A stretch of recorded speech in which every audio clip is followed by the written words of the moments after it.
Il-45 President tal-Istati Uniti se jkun ir-Repubblikan Donald Trump, dan wara li dak li sa xahar ilu deher impossibbli sar possibbli u fl-elezzjoni mad-Demokratika Hilary Clinton kienu li ħareġ rebbieħ. Għal darb'oħra l-istħarriġ tal-opinjoni pubblika inġib fix-xejn minn nies li fil-jum tal-prova marru jixħtu il-vot tagħhom.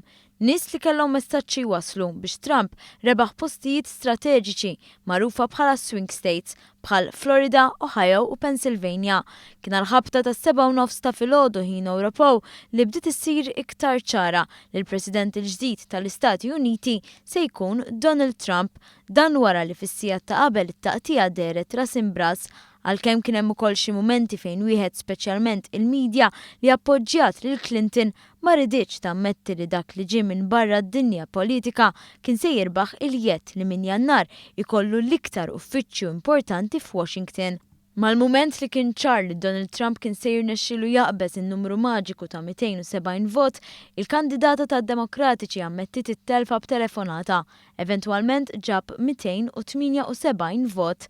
Ftit iktar qabel il-manager tal-kampanja ta' Clinton kien bagħat in-nies id-dar għalkemm ma kienx qatalhom qalbhom għal kollox. Everybody should head home. You should get some sleep. We'll have more to say tomorrow. I want you to know, I want every person in this hall to know, and I want every person across the country who supported Hillary to know, that your voices and your enthusiasm means so much to her and to Tim and to all of us. We are so proud of you.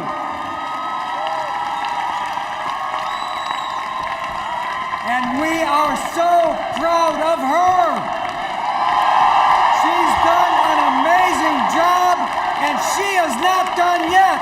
Iżda ftit tal-ħin wara Donald Trump tela quddiem folla entużjasta jagħmel id-diskors tar-rebħa b'tonalità li bdiet tinbidel xi ftit minn dik tal-kampanja elettorali. Now it's time for America to bind the wounds of division.